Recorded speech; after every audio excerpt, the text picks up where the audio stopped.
Welcome, and thank you all for joining us today. My name is Denise Jorgens, and I'm the Director of International House at the University of Chicago.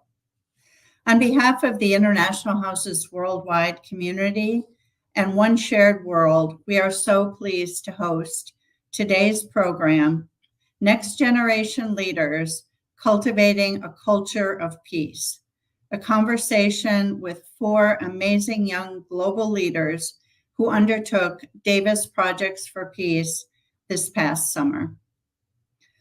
Davis Projects for Peace is an initiative for students at Davis United World College Scholars Program, partner schools, as well as international houses worldwide, to design their own grassroots projects anywhere in the world. Projects are meant to promote peace and address the root causes of conflict among parties. Students are encouraged to use their creativity to design projects and employ innovative techniques for engaging project participants in ways that focus on conflict resolution, reconciliation, as well as building understanding and breaking down barriers which cause conflict, and finding solutions for resolving conflict and maintaining peace. Each year, member institutions of international houses worldwide select 20 projects for funding of up to $10,000 each.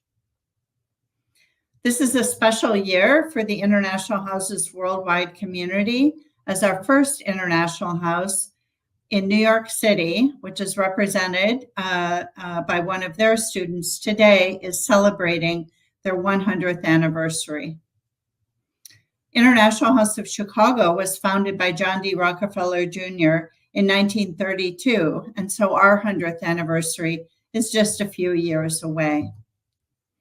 I think it is worth noting that International Houses Worldwide actually predate the founding of the United Nations. We invite you to join us throughout the academic year for many of our other Global Voices, Performing Arts, and Lecture Series programs. And you can find information about our upcoming programs on our website, where you can also sign up to receive our weekly newsletter. On behalf of the Global International House community and Oneshared.world, I want to welcome you again and thank you for joining us today. And now I'd like to invite Betsy Vegso, Program Director for Davis Projects for Peace, to begin our program. Thank you. Thank you, Denise. Hi, everybody. I'm so happy to be with you all on this special occasion to celebrate the International Day of Peace with International Houses Worldwide. I'm Betsy Vegso. I'm the Director for Projects for Peace. Projects for Peace is located at Middlebury College, but I'm calling to you today from Lancaster, Pennsylvania. I'll be moderating the panel today. The theme of creating a culture of peace seems particularly fitting given that we are also celebrating the centenary of International House New York this year. Congratulations to International House New York on its extraordinary history of fostering intercultural understanding. And today, a special shout out to international houses in New York, London, Chicago, and Berkeley, who nominated the grantees that are on our panel today. Thank you, everybody, for giving me an opportunity to join you today. It's an honor to be part of the gathering. Projects for Peace was founded in 2007 by Catherine Wasserman Davis, a name no doubt familiar to you. Mrs. Davis celebrated her 100th birthday by funding 100 projects proposed by student leaders from about 100 educational institutions. The program was so successful, Mrs. Davis and later her family continued to support more than 125 projects each year. Originally administered by the Davis United World College Scholars Program, the program is now housed at the Center for Community Engagement at Middlebury College in Vermont. Through the years, Mrs. Davis's words are still at the heart of this program. Quote, "The challenge is to bring about a mindset of preparing for peace instead of preparing for war. Consider for a moment the magnitude of this challenge. She was asking us to turn our attention and our talents to peace. For so many reasons, maintaining a focus on peace is a very hard thing to do.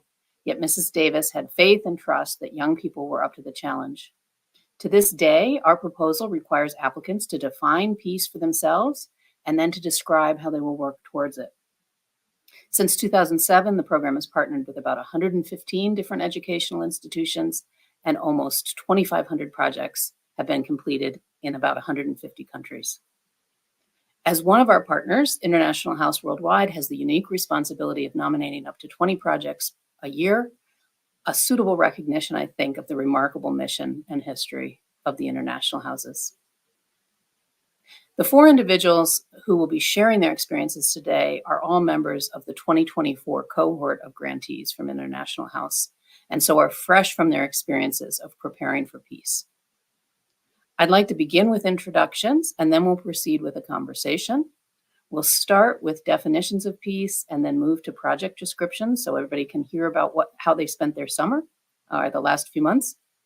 Then we'll talk about what it was like to prepare for the project, what implementation was like, and what's happened these last few weeks as they've closed their project and are thinking about the future.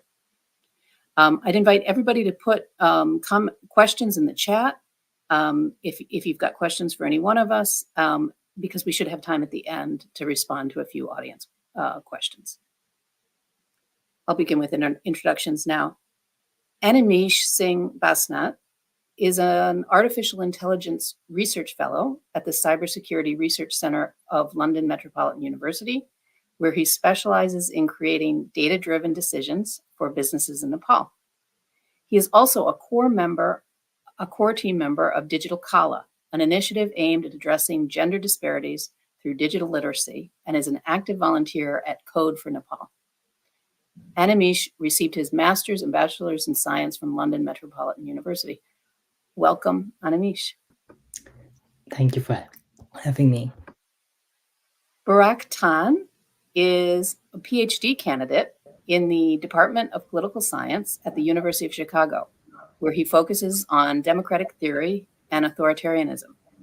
His research explores how authoritarian governments appeal to citizens and shore up popular support through the case of contemporary Turkey. Barak holds an MA in Social Sciences from the University of Chicago's Masters of Arts in Social Sciences program and has dual BAs in Political Science and Sociology from Boğaziçi University in Turkey.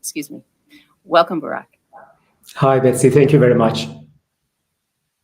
Our next panelist is Excellence Anarika Joshua. Excellence is currently finishing a master's in development engineering in the healthcare transformations track at the University of California at Berkeley. She is a MasterCard Foundation scholar and impact entrepreneur from Nigeria, balancing dual passions for social entrepreneurship and healthcare innovation. She is dedicated to creating scalable solutions that not only empower African women in technology, but also address systemic issues in healthcare. Welcome, Excellence. Thanks, Betsy. And finally, we have Huang Dang. Huang Dang is the founder and chief executive officer of Hope Box Social Enterprise, which provides employment, training, and support to women affected by gender-based violence. She is also the executive director of the Australia-Vietnam Leadership Dialogue. Huang graduated from Swinburne University of Technology and earned a Master of Entrepreneurship and Innovation. In 2023, Huang was selected as one of 12 Obama Foundation scholars and spent 1 year at Columbia University in New York. Welcome, Huang. Thank you. Okay, let's begin with definitions of peace, since that is at the heart of this work. Animesh, we'll start with you, then move to Barak, Excellence, and then Huang. Sure. Animesh, how do you define peace? Peace for me is the sustainable growth and support of marginalized communities through educational empowerment and the promotion of diversity. My definition of peace goes beyond the absence of conflict that we're all familiar with. It's about breaking down systematic barriers and enabling equity, where every individual, regardless of their background, has the chance to reach their full potential. Peace is not passive, it's an ongoing effort to uplift, empower, and celebrate the unique contributions of all members of the society. Beautiful. Thank you very much. Barack, what would you like to say? So I define peace as an openness for navigating arising disagreements on collective life. So what I mean by that is I take peace as a social condition in which people can publicly raise their concerns over the various relationships of inequality and violence they experience, whatever they might be, and then find the opportunity to build communities so that they can collectively demand change. Peace, as the way I understand it, as Animesh actually said, is not exactly a static condition of just like lack of conflicts. It's not something that can be reached and preserved once and for all, so that we can be finally, resting. But it's also not a horizon that communities must constantly work towards and be attained. So I believe understanding peace in either of those ways is like either too static or always in the future, almost like risks understanding, risks reproducing the conditions of oppression that these communities go through. I love that you've brought in that dynamic of change over and being sensitive to how the standards of peace can change over time, right? Excellence. What's your definition of peace? To me, peace is a state of balance and alignment. It's an environment where individuals can pursue education and economic activities without fear of disruption due to violence or anything else. But for me, I'm actually talking more about safety, about opportunity, and about hope. It's when I was approaching the project of peace, for me, I was relating peace um, as an avenue in my hometown where everyone, but most especially young people, can flourish uninterrupted and have access to opportunities, but not just providing that environment for them, but enabling them not to be the disruptors of peace in the society. So for me, peace is being able to access and live without disruption and being able to do whatever you want to do without disruption and actually not being a disruptor as well. Thank you very much, Excellence. Huang, tell us about how you see peace. Thank you. Similarly to, I'm very aligned with everyone for the definition of peace and aligning with my work. My definition of peace is freedom and safety, especially with the work that I'm doing with Hope Box, where we provide a safe place for women and children who escape from gender-based violence. So for me, I think simply safety means everyone deserves to be living in a safe house, in their own home, in their own families and communities, the schools and workplace, where they don't have the fear of violence, where they're being treated equally and empowered to do whatever they want to do and to make decisions regardless of their status, of their background.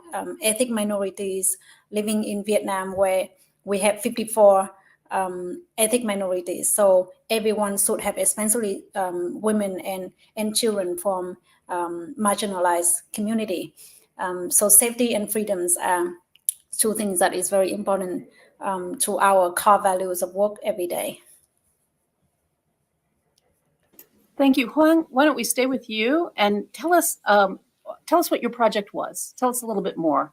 Yeah, so my project is about educating Vietnamese community to end gender-based violence, where I spent the last summer to work with our documentary producer to produce two documentary about raising awareness about gender-based violence. So the work that we have been doing, providing more of the work placements, job and vocational training for women who are victims of domestic violence. And then I learned that in order to tackle these very big issues, we have to go into preventative educational program. So with the project, we invested the money into producing video, we put into communication, social media, so that we can send the message out there. And then the second part of the project is building a curriculum called Art for Hope, to approach it in a way that is more exciting and uplifting. So I partner with actually a scholar from University of Chicago to build an Art for Hope program that we will be implementing in the high school in Vietnam. Wonderful. Thank you for sharing that. I'm going to move to Barak, and then we'll talk with Excellence, and then Anamish. Barak, tell us about your project. So the title of my project was Community Networks Against Gender Discrimination in Southeast Turkey. We aim to elevate the discrimination faced by especially LGBT plus individuals in the Kurdish cities in Turkey by forming a self-sustaining political community. So with this end in mind, I worked with a local NGO called BAKAD, or Cultural Studies for Peace Association, and established a community center in Diyarbakir, which is the largest Kurdish city in the southeastern regions of the Turkish Republic. So the center had and still has three main parts: a library that focuses on peace studies, feminist literature, and Kurdish history, where we also collected archival material on the queer movement in the region. And we built this particularly because the libraries in the region and even the universities in the region were lacking in this kind of literature. We established a movie screening area within here, where both the NGO or honestly, any interested individual or group can organize screenings and try to build community around these. And a meeting call for semi-public talks, workshops, where together with the library, of course, individuals can benefit from as a physical space to come together, work, study, or just socialize. And lastly, and perhaps honestly most importantly, we founded an LGBT plus support hotline with Bakat, the only one of its kind in this entire region that operates through volunteers who receive professional training and provide legal and psychological assistance to the people. So on the one hand, we try to actually elevate the actual living conditions of LGBT people, Kurdish LGBT people in this area, while on the other hand, we try to provide some kind of infrastructure so that they can come together and create this like self-sustaining political community in Diyarbakir. Thank you very much. Excellence, would you like to share your project with us? Thank you very much, Bertie. So my project was based on the pervasive insecurity in the eastern part of Nigeria. For a couple of years now, we've had a pervasive insecurity, which is due to insurgencies, including what we call the unknown gunmen, killing people and agitations and all of that. And this insecurity and instability has significantly impacted the youth in terms of disrupting education and also economic activities and community life. There are days where people are mandated not to actually come out in the southeastern part of Nigeria. And the challenge is most young males are particularly susceptible to this, and they're actually drawn into the conflict. Like I said, they're called the unknown gunmen because people are not able to name them. But most young men are actually joining them, saying that there are no other options. It has also excavated because of the rate of unemployment in the country as well. So my project, which was building peace through digital empowerment in Anambra State, was the proposal which I submitted and which I worked on was to conduct digital skills training for young men in the state and then connect them to opportunities. The idea was if there was an alternative, yes, they were locked in at home. They didn't have so many options to access opportunities and work on education, but they could learn online. And if they're able to learn relevant digital skills and able to access work opportunities globally, they would have an option against the violence or joining to cause this to continue the circle of violence and instability in the state. So we saw digital education as a tool for peace. So what I did with my team, we had collaborations with the government and some members of my team where we created digital lessons and taught them over a couple of weeks virtually. Um, digital skills that they could learn within 3 months and actually begin to make money from the comfort of their homes with their phones or their laptops. So we taught them those skills. But beyond teaching them the digital skills, we also had what we call life enhancement calls, where they had to understand their part or what their role was in creating peace and why the whole idea and the perpetuation of violence was really against them and their future. So we continually communicated that with them, and they were divided into small groups where they had mentors, understanding what their civic responsibility was, understanding leadership, and they studied how to preach peace and how to create peace, and also worked on projects. Then after that, those who were successful and passed the test were able to connect them with the community for them to begin to access jobs remotely. So that was what my project was about. Thank you, Excellence. And Animesh, please tell us about your project. Sure. Before I start, I'm really happy to see how some similar our projects are when it comes to tackling issues with gender and marginalized communities of our home country. Talking about my project, I'd like to start with a fact about Nepal. In Nepal, only 35% of those employed in the IT sector are women, and a mere 0.6% of females pursue IT courses after finishing high school. I experienced this disparity firsthand in my own team, which consisted of only one woman compared to 10 men. Despite our efforts to hire more women, these startling statistics underscore a significant gender gap in the rapidly evolving sector of IT, and it was the gap that my project Digital Kala aimed to close. This project was centered in Lalitpur, Nepal, focusing on closing the gender gap in the IT sector by empowering young women from underprivileged backgrounds with digital literacy skills. This involved collaboration with local institutions like Asman and Mary Ward School, targeting students in grades 10 to 12 at a pivotal moment as they considered future studies in their respective fields. The project aimed to provide hands-on training in programming and data analytics, utilizing resources from Code for Nepal and the DataCamp platform to enhance their learning experience. The idea was to conduct intensive 3-week workshops teaching computer basics, Python programming, data science, and Microsoft Excel, accumulating in a workshop to prepare these young women for tech-related careers. And lastly, this issue became important to me after participating in a similar program focused on digital footprint and security.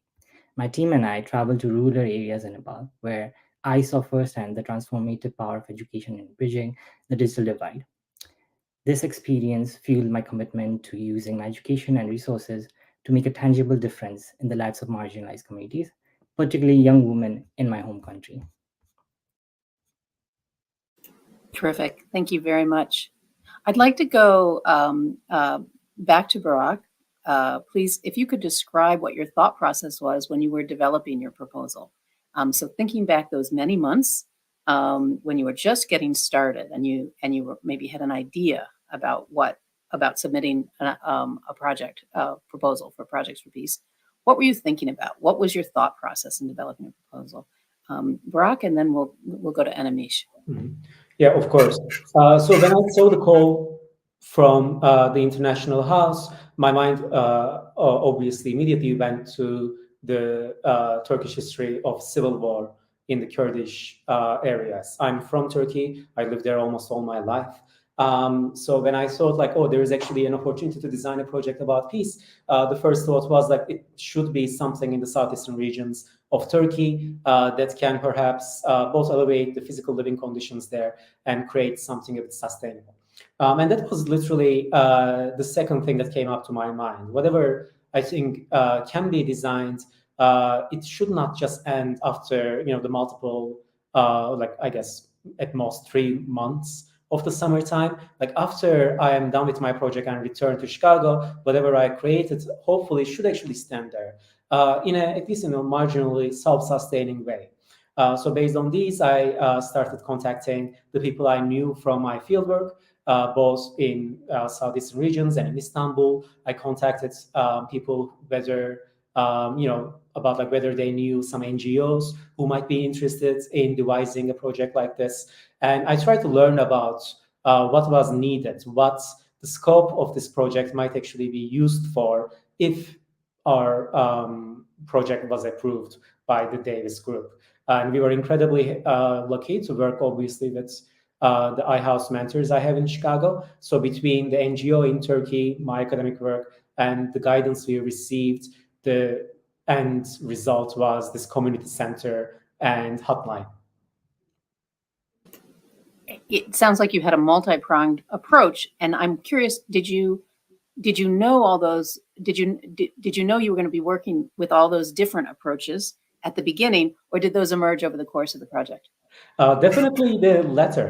I knew that even at the beginning, I knew that even though I have some regional expertise, I wanted to work with an NGO that was in the area. Like, I wanted this to be a grassroots project, mostly because I do not know what can be achieved with the amount of funding you receive, what would be the most beneficial way to move forward. So I wanted to actually draw from their expertise. But of course, on the other side, the people at the international houses have basically decades of experience doing these projects, and they know what works. They know what in the past worked. So after our first initial draft that we basically co-wrote with the NGO people, our collaborators at the iHouse Chicago were the ones who gave us a lot of very useful strategies and pointers on how that this could actually become something manageable in 3 months. Managing the time and managing the budget become a really concrete set of tasks when you're looking at all those complicated logistics. Yeah.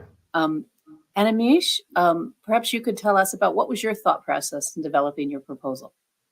Sure. My thought process was more personal. So when I began developing the proposal for this project, I was inspired by a conversation with my mom. She was actually reading a book when we discussed her educational journey, including how we both graduated from high school at almost the same time. I know it sounds crazy, but this conversation that I had with my mom reminded me of the deeper educational disparities in our society, especially in Nepal, and motivated me to address what I saw as a fundamental issue I could make an impact in. With this inspiration, I reflected on my own skills that I was working as a data analytics and studying AI. And as a self-learner who's very passionate about doing online courses, I knew I could craft a content that could cater to anyone that is wanting to start a career in IT. And I could use all these skills to make this happen. But not only this, I could also make the content in a way that would meet the specific needs of these young women that are kind of like new to technology, and making sure they're trained in an impactful and an accessible way. While developing this proposal itself, I partnered with a friend, Labi Kalmacharya, who shared my vision, and together we kind of expanded our efforts from an individual initiative to a collaborative team effort. We engaged with local institutions, utilizing our collective networks to align our project with the community needs. And we specially planned the logistics, ensuring that all of our workshops that we're scheduling during this time would be during the school holidays to accommodate the students' availability. Thereby, we kind of enhance their participation. And this planning kind of helped us create a program that is both practical and transformative for all of the participants that were involved. I love that there's that strong personal connection, but also that you knew what skills and expertise you had to offer, right? That you had expertise in AI, and you thought, how can I use this to contribute or to help mitigate gender disparities that you were seeing in education? Great. Let's continue with Excellence and Huang. And I want to hear about how you developed your projects, and I'm curious about how did your academic work contribute to your project design, if at all? Maybe we'll start with Excellence. Okay. For me, I personally experienced the transformative power of digital skills, and I just knew that I wanted to put them in the same lifeline. So prior to coming to Berkeley, I run a social enterprise that has trained 1,000 young women across 5 countries in Africa on digital. Over 30% of them to job opportunities. Excellence. when I came in, I'm going to interrupt you just for a minute. The connection is not great, so at least for me, the speech is a little garbled. I'm wondering if you can turn off your camera and we can try. can you hear me? Go ahead, go ahead. Okay. I was running a surprise. Oh, Excellence. The connection is really difficult. I'm going to move on to Huang, and hopefully we can get you back online. Huang, tell us about what your thought process was when you were developing your proposal, what you were thinking about, and how did your academic studies contribute to your project? So, so my first step, I talked with my team back home in Vietnam to make sure that what I'm doing is aligned with our plan for this year, our strategy, our core mission. So to make sure that we are on the same page and we have the capacity to do it as well, and making everyone on top of what is happening. So that's the first step. And then the second step, I talked with my friends who is doing the documentary to see, this is my vision, this is the communities that I want to support. What do you think? And do you have any comments? So I involve those two audience in. And then I wanted to make sure that the project has its sustainability. It's not a one-off project. It should be a long-term one. And then I would see the opportunities how this project can be pitched to other funders to continue to carry it on. So it's a lot of things involved in it. With this small funding, with this grant, how can I make use of every dollars? Then I talked to the scholar in U Chicago to see the possibilities of partnering as well. And then with the academic involvement, I was very lucky because I did a year at Columbia University, and so last year I took a class called The Art of Storytelling for Social Impact Campaign. So it helped me so much about using digital and storytelling to really cultivate the project and the ideas and develop from there. So it's been a really good learning journey as well. And storytelling is a big part of sharing the story and telling the story in a more uplifting way, because talking about gender-based violence is a very heavy topic. So finding different angles and I talk a lot with my professor as well to see, can you help me to frame it a bit, to see what is the possibility of using different kind of storytelling skill to be able to talk about this. And who are our audience, and who are our participants, like not just only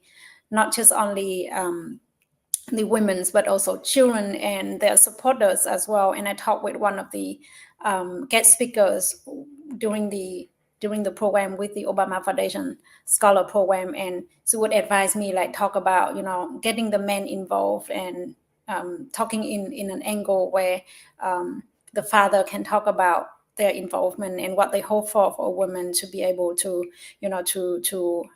prevent gender-based violence. So I think there were so much that I explored that I didn't thought of it before. So by really having a lot of conversation with different people, that gives me a bigger ideas of what I really want to do. That's a great example of a connection between a course that you were able to take and directly apply that knowledge to your project. Thank you. Excellence. Can we check with you? Hope your connection is improving. We're interested in hearing about Can you hear me now? We can. Yeah, go ahead. Okay. What was your thought process with writing your proposal? Okay, so I said prior to coming to Berkeley, I run a social enterprise back in Nigeria where I had trained over 10,000 young women from across Africa on digital skills, and we were training them and connecting them to job opportunities. So we had connected over 35% at that time. However, most people kept requesting, how about the men? How about the boys? You're training the boys. What of the boys? But it wasn't quite significant until I came here and I began to hear about peace and what peace words and the projects of peace for peace. Now, I'm from the southeastern part of Nigeria, so I knew what this insurgency was and how it was men were being affected and all of that. And so I decided, okay, we can do this for the boys. We can implement what we have done for the girls that worked, but for the boys now in this case, because that was going to help us enhance peace. So as a student of development engineering here, we had learned how to not just dump down solution, but understand what beneficiary-centered design was, how to ensure that our beneficiaries were at the center of our solution, giving people what they really want, not what you think they want. I'd learned that from school. I'd also learned how to build sustainable projects and to think about the long-lasting impacts of whatever projects you were doing. And so all this knowledge I'd learned from my program at development engineering, I implemented it in designing and working on evaluating our project to see, yes, we had done this for the girls, but how do we modify this for the boys? So one thing I first did was collaborate with a non-profit that was on ground there currently to tell me what was going on and look at the design, the curriculum to see what was working and what was actually feasible, cut in here and there. And those things helped us even in the implementation and the development and the execution of the whole project. So everything I learned from development engineering was very relevant to our project role. Thank you very much. It sounds like all of you did intensive community engagement. I'm really happy to hear about that, both in terms of in your planning process, but then also moving into implementation. Of course, you were partnering with organizations on the ground. We have a question from the audience, which is about the metrics that you use to measure the impact of the project. So did you plan ahead of time about how would you measure success? And then I'm curious about, towards the end of the project, were you using the same measuring tools? Would anybody like to respond to that?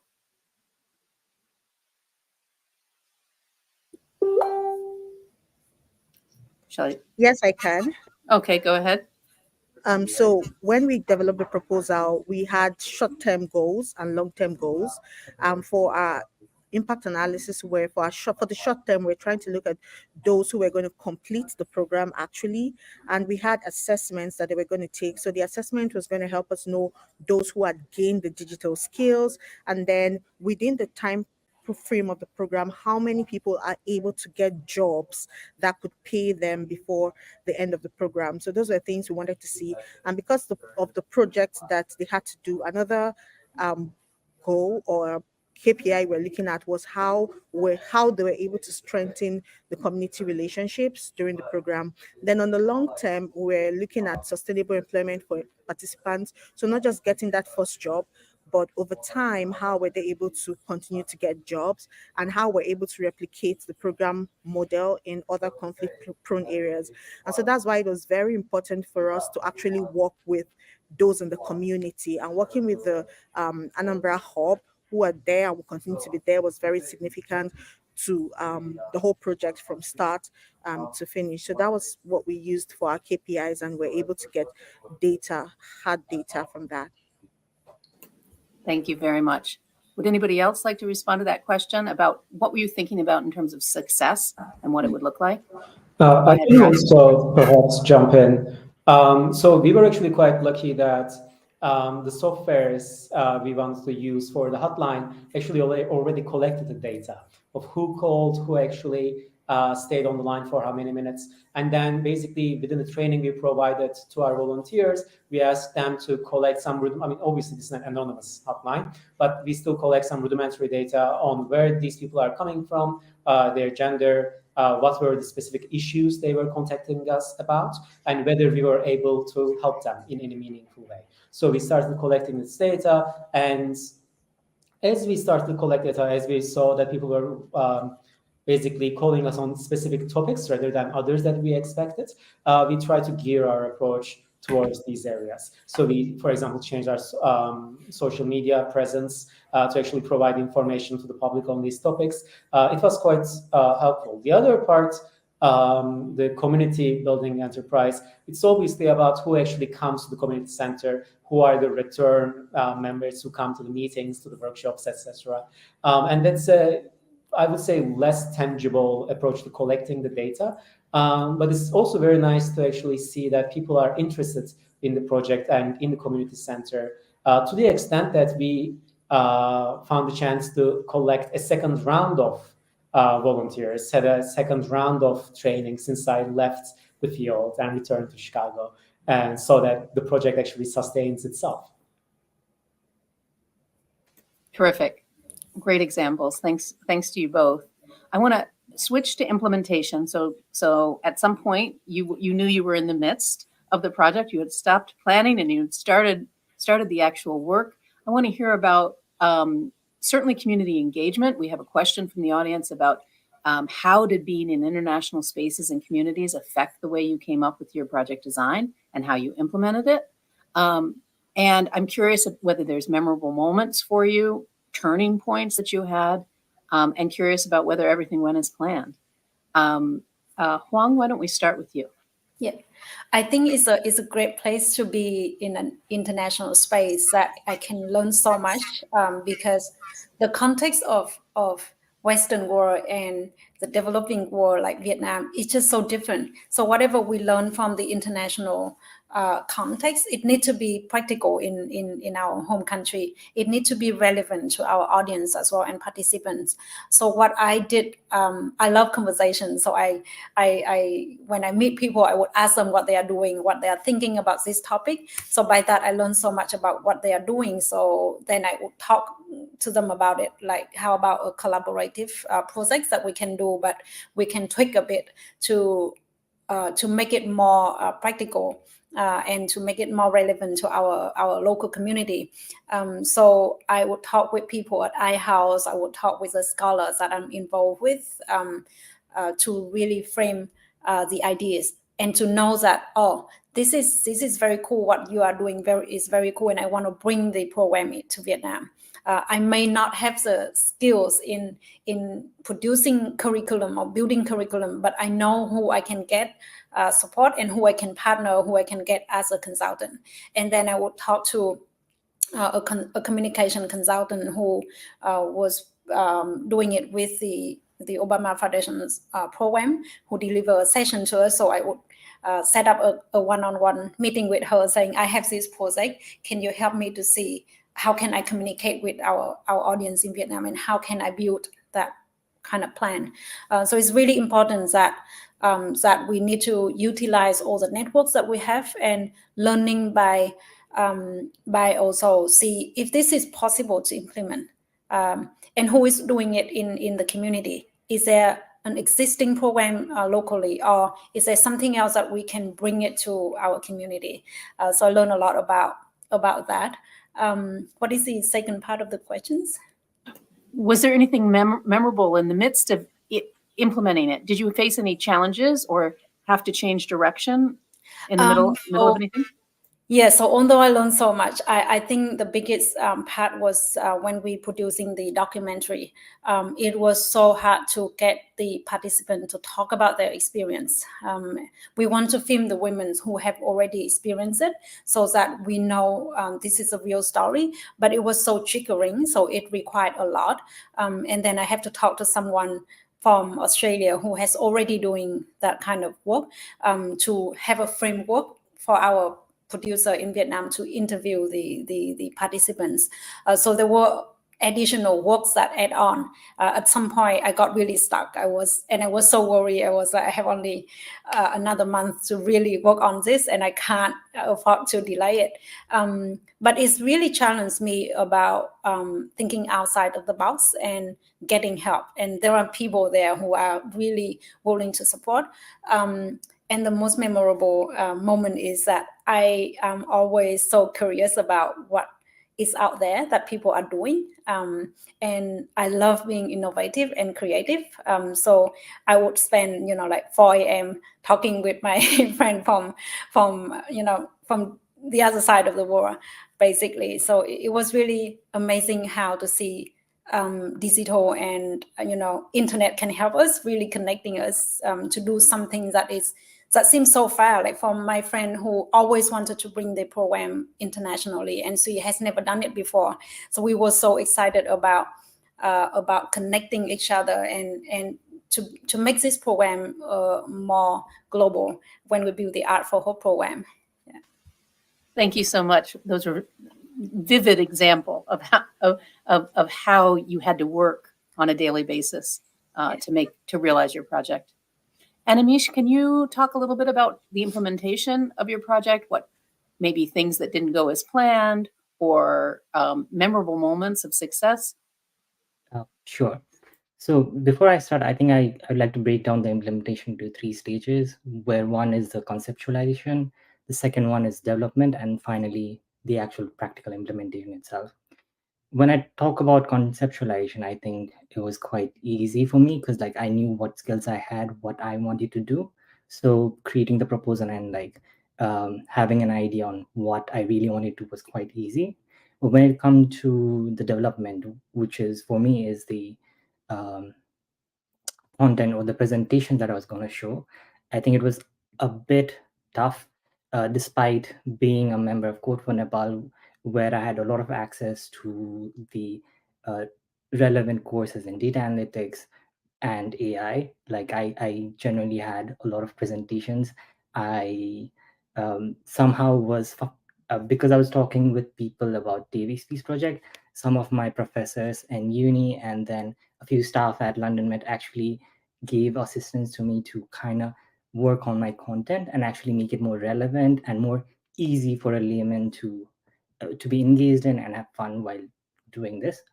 And now talking about the implementation itself, um, for me, when I began this project from mid of June to the first week of July, which covered around 3 weeks of hands-on workshops, I broke it down into 3 different weeks, where the first week I was doing more hands-on basics and making sure everyone was kind of like communicating with each other, because there were a lot of participants within the workshop. It was very important for me to make sure there is an environment where every student is able to communicate properly and do not feel shy even with us, because for them it's a short time, but for us it's more about creating a connection with them, right? So we covered a bit of fundamentals of hardware, software, and internet safety, and we made sure that the foundation was solid for everyone involved, right? In the second week, we kind of do more into Python programming. This is where you get your hands dirty, you learn a bit of coding, and honestly, the participants learn everything from basic syntax to loops to complex data structures, and they were having fun. It was really fun. And then finally, in the third week, we delved a bit into data analytics. Here they used both Excel and pandas in Python to kind of manipulate and create visualizations and learn a bit more about um, data sets and how do you express numbers into words or pictures. And then talking about how the whole project went in general, I think for me, nothing went as planned. From the school not having basic internet connection to the summer heat and suffocating weather in Nepal, it felt like everything was against me. We also had to change the content almost every day because we realized that the students were sometimes taking a longer time to understand a certain topic. And it also, the topic itself being a bit too complex for someone who's like starting out. So we had to change it almost every day.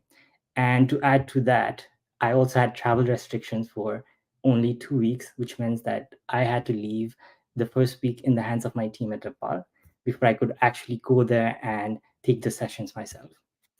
And the only thing that helped this during this process is that we started this project really early. At March, we started the development process itself.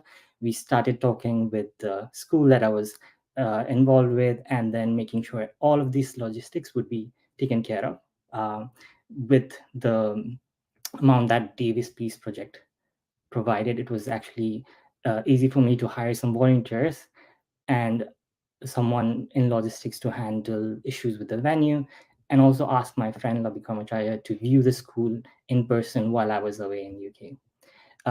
We also set deadlines, which is very important for anyone who's gonna apply later on. to make sure that you prepare yourself for any hiccups along the way, and also define any responsibilities within yourself and the team if you have one. And then more importantly, every day during these 3 weeks, we had a meeting after our project where we talk about what went well and what we could improve on. And this was a really good way of like understanding our own shortcomings and like kind of improving on it. And finally, I'd like to talk about a really memorable moment, is that when I saw students actually come early to class, like even an hour early, to like learn a bit more into programming, practice by themselves, and talk with us to learn more about like what programming and a career in data analytics would look like. And the fun fact being, one of the students actually got a scholarship during this time to pursue her career in IT. Higher studies in IT.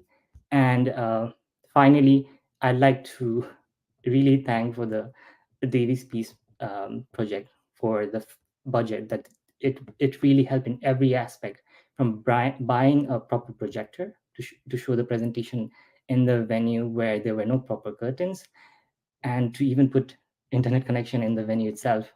So without this generous amount from Davies' team, it really wouldn't have been possible to conduct this project with the level of detail and freedom that we had during. Thank you so much, Anamish. I am really struck by how detailed your planning was, and yet there were so many things that needed to be adjusted on the day or as you went, and that even you knew you had the funding available, but you also knew it was the daily conversations that were essential to move the project forward. And we heard that from Huang as well, in terms of how critical that was in the course of implementation. We're getting close to the end of our time.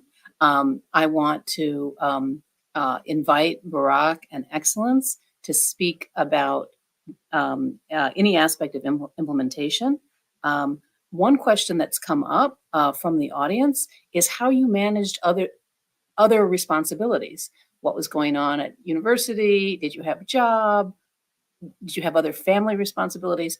Were you able to take time off and focus on this project full time? Barak or Excellence, would you like to respond? Yeah, sure. So, obviously there were unexpected things at the side of the implementation. You'll have an idea when you go to the field and it never works as planned, right? So basically, I think it was a week before I reached Diyarbakir. I heard that we all saw that there were some attacks, like public attacks, on people who were dancing on the streets. So this was actually quite unexpected. We did not really, nobody understood what was exactly happening. In the next weeks, in the next months, we basically understood that the broader geopolitical condition in the Middle East, with the conflict between like Israel and Palestine, actually started to impact southern Turkey as well. So we saw that the conservative movement was getting stronger. I think about a week after I arrived there were some thugs that attacked what they saw as American-supported restaurants and cafes, and then there were some bombings afterwards to the more left-leaning areas. So obviously, all of these things made us change how publicly visible we could be. So originally, we thought our community center would be open to the public. Originally, we thought some of our volunteers would actually go out on the streets. We had these like quite large, almost 2 feet to 1 feet posters that we were going to, put around. None of that could actually happen. We had to, create a Google form, actually make sure that every person who wants to come to the community center were the people who they claim to be, and it wouldn't jeopardize the safety of either the volunteers or the other people who wanted to use the community center. About the second question, so I'm not going to lie, obviously this is a quite labor-intensive process. You need to go to a different country, different city. This takes a lot of your attention, a lot of your time. Luckily for me, part of my academic work was also on this region. Parts of my dissertation is about civil wars and how authoritarian leaders justify increasing the dosage of violence in civil wars. So while I was there, I found the opportunity to do some interviews about my academic work as well with other NGO workers, other individuals. But honestly, I would say about 70% of my time was completely taken up by this project. Not only the day-to-day implementation, but thinking about the future of the project, applying to other grants, thinking about how things might actually be structuralized after I leave the field sites. All these things take time. Thank you very much. Excellence. Tell us about implementing your project. Well, for me, balancing all was more of structure for me. Like I said, I run a social enterprise back in Nigeria, so I already had a team who were hands-on and very supportive. Then we had the organization we're partnering with; they were very supportive, and we also had a buy-in from the government. They supported us as well, giving us the venue and also personnel to work with us. So it kind of made a lot of things easier for me. Yeah, so that was how I was able to balance it. And it was also over the summer. I was working, but I was working remotely and the time difference. So I could work here and then they were ahead of time. And so I could work there. And most part of the learning was virtual. So we met once a week, but we had the courses on the learning management system. So they were able to take the courses at their pace, take the assessment. Then once a week, we were able to review. So that was how I was able to win at it all over that time. I just was able to put structure where I had to. So I think it's very important to understand your time. And like Animesh said, we also started early. Like I said, the project was more like a replication of what we had done for the girls, but we're modifying it. So we took what was relevant and it was easier to implement. And we started very early. Once we knew we were selected, we started working on these partnerships and reviewing and building all of this even before the summer. Thank you. We have a question from the audience that Barack addressed to some extent, but I wondered if anybody else wanted to check in on this. Did you ever face challenges or different opinions about your research topic or your project topic? And if so, how did you address them? Did you run in, Huang, you talked about how some of the women were reluctant to speak on camera, right? So that's a kind of, yeah. So I think that is the biggest challenge I faced because especially in Vietnam, like any other topic you can talk about, you're from a poor background, you talk about different kind of disadvantage, but gender-based violence or especially family violence is still something very private. It's still something very family. They still consider like this is a family thing. I don't want to uncover what is so ugly about my family. That's number one. Number two is that defining gender-based violence is still something very confusing. So for a lot of women, violence means they need to be, physically beaten, but controlling or finance or making decisions or mentally abuse, it took time to really help them to understand that, to talk about it, and how being financially independent can help them avoid it and reduce or remove themselves from gender-based violence. So a lot of social norms, stigmas. So instead of me talking a lot with them, I need someone who can really have the skills as well. Like I do have my skill, but my skill is in business skill. I work with a lot of women, but every woman's situation is very different.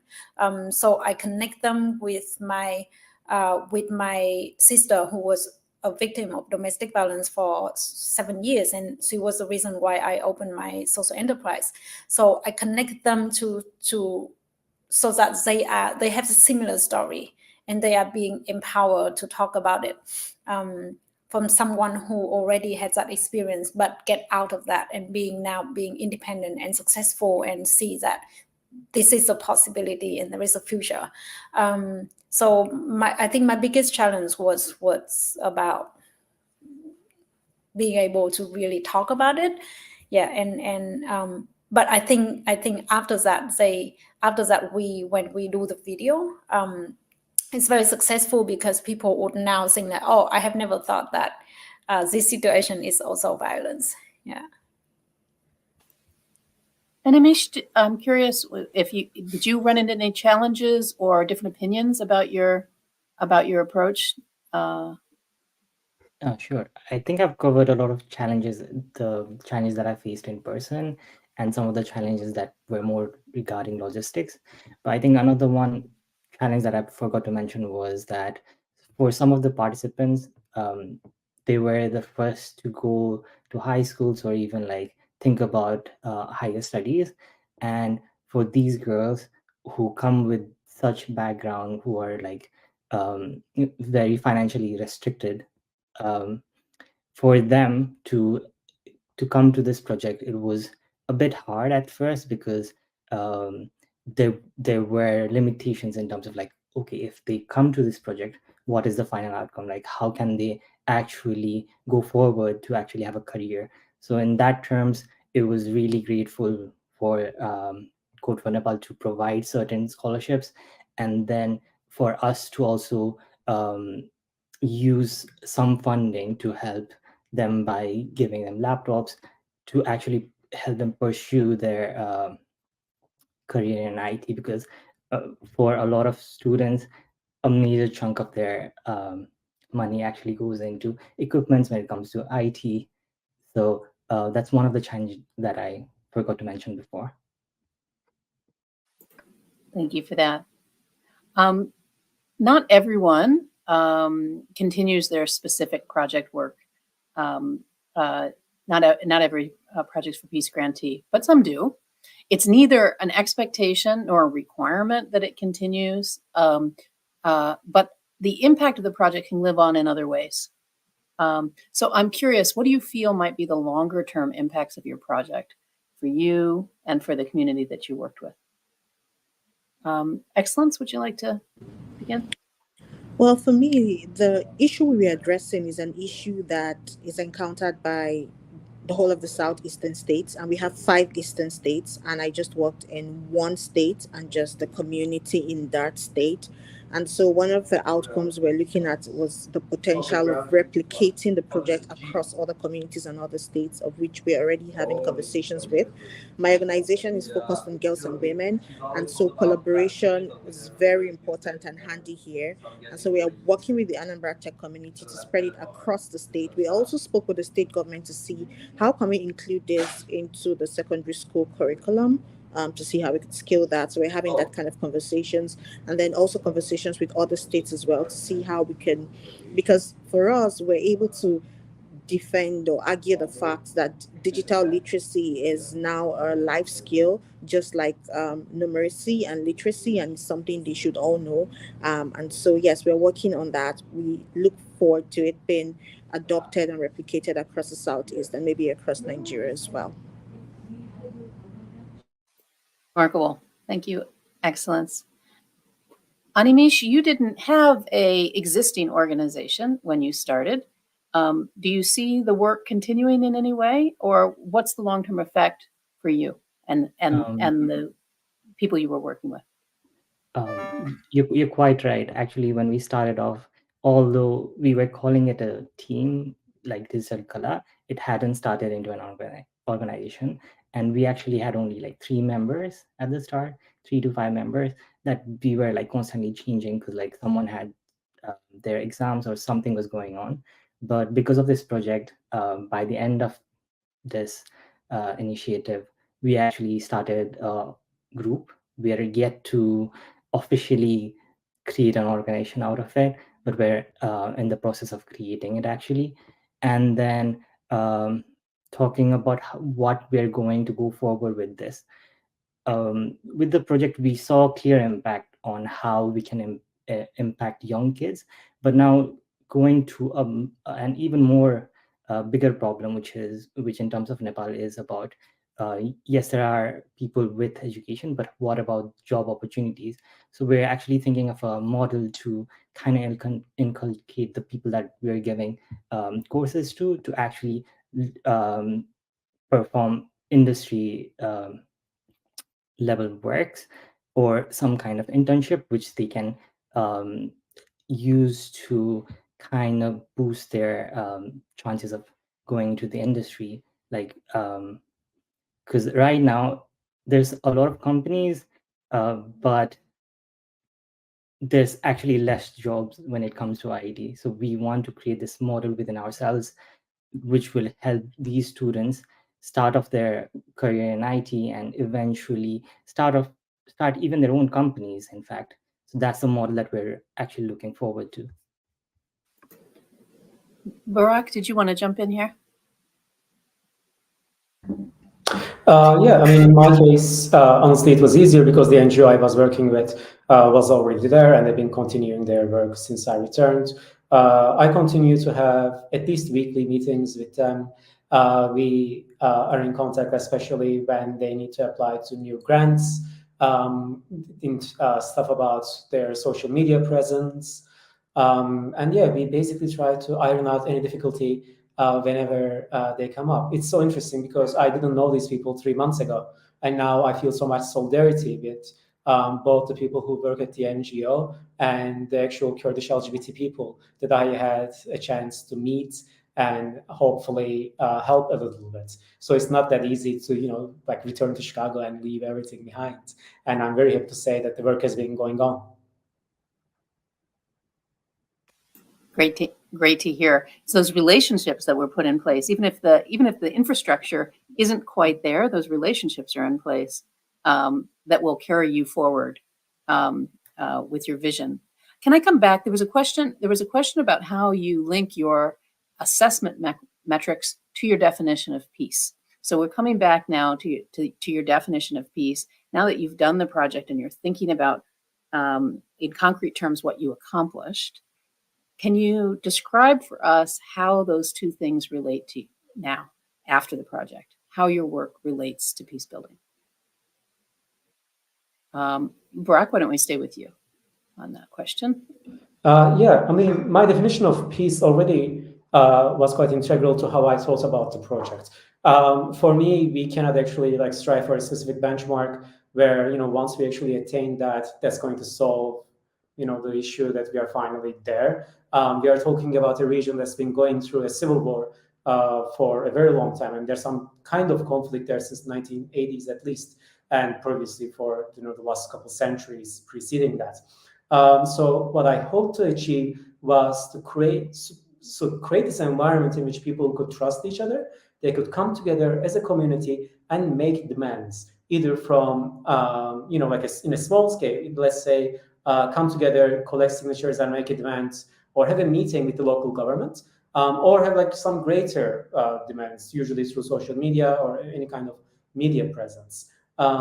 So in terms of that, I would say the project has been beginning to be successful, but again, that's not something that you can achieve in a couple of months. That's something you can only contribute towards. I hope that we achieved both through ameliorating people's physical actual situation and by creating this physical space so that they can come together, get to know each other, and start to trust each other. We started to build something that will end up in the upcoming months or years towards that end. Thank you, Barak. And Huang, do you want to comment about that, about how you were able to put the videos in place and share them with the public? And then how do you see that connecting to that definition of peace that you held up at the beginning of this hour? Yeah, so for us, number one is that we need to get the message out there for the younger generation of Vietnam. Like we target at students. So with the video, we have very clear message about how can we create a safe place and how everyone is involving in. And gender-based violence is not a women issues, is everyone issues, it's our issues. So what is our role in cultivating a space of safety nets and freedom for women? So I think once we have a very clear message, we can easily assess and know that what we are working on these projects align with our core missions. That is really important to us. And then with the project with the curriculum of the Art for Hope, we build it in a very fun way, and we target it to bring it to high school and university students. And so because of that, we are able to really reach to our directly to our audience of who we want to raise awareness from and who we want to educate in a fun way. So we know that at school, we can create a safe space for other students as well. So it's always very aligned with what we are doing, and we are very focusing on that.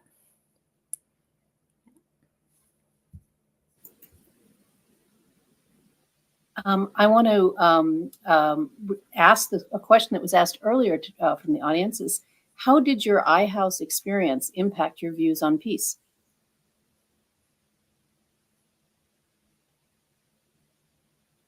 Who would like to respond? Excellence, you're smiling. Yes.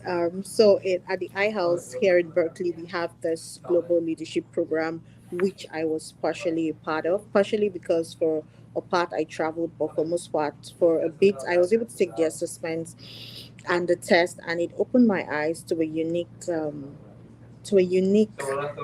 way to address or approach inclusivity and working with different cultures and different people.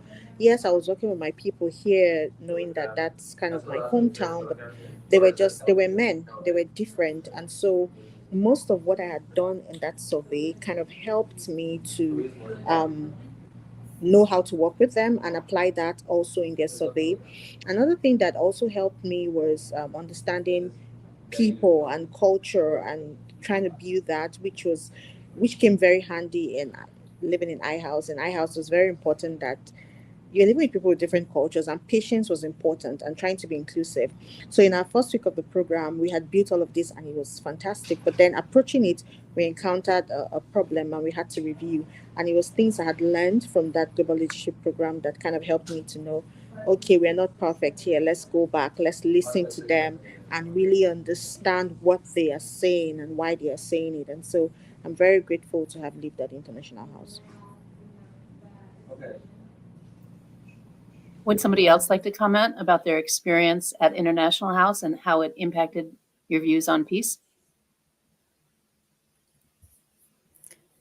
I can add a bit more on that, because last year, and especially this year as well, in Colombia, there was a lot of protesting, and then by watching all the intervention procedures and the support that the iHouse team has done for the students, I just feel like it's really helped me understand more about how to build a community of safetyness and how to be an agency to others as well.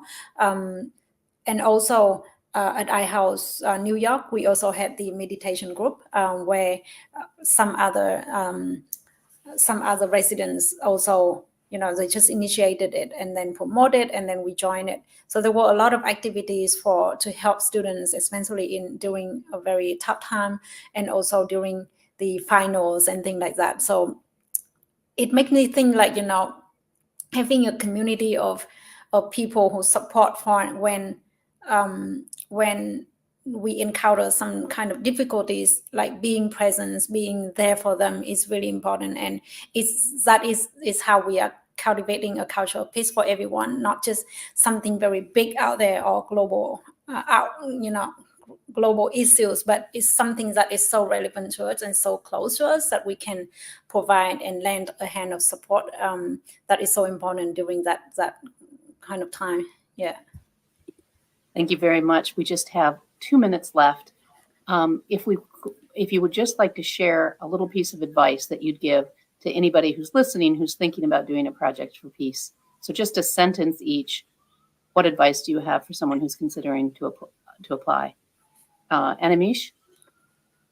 Sure. I think my advice might be a bit longer than a sentence. So I think first of all, you should identify a very clear and specific need which you can resonate with, because it all boils down to like what resonates with you, what you feel really inspired to do, and then really planning ahead, thinking about all the caveats that might come your way, and then preparing, but also being open towards any challenges that you might face it with a smile, be more open Excellent to advice. any any problems that might happen, right? Thank you very much. Barack? I would say absolutely talk to the people already on the field, any grassroots organizations, any NGOs, because they know what they need and they know how you can actually help them the best. And also listen to your campus liaisons, because they've been doing this for a long time. They will get you some great advice on how to get the award and how to implement it. Huang? Thank you, Barack. I think number one advice is always to start with why. Why are you doing this? And then you will know that. Then you have the answers. And also attend the information session. As a person who already had this, who was already a recipient from last year, what is their challenge? So I think just cultivate that kind of conversation and really learn about that to give you that kind of understanding of what the challenge and what the opportunities is. It's really give a lot of thought about designing the project. And also you have to be in it to win it. Excellent. Excellence, you have the last word here about advice for potential applicants. Yeah, I'm going to reiterate what Wang said, that make sure you attend the information session. It is very important. And then also think with the end in mind. Start from the end and move forward, because whatever project you're doing, always think about sustainability, whether you're going to be there or not. But how are you going to perpetuate peace for them and for others? Thank you. So we're at the end of our time together.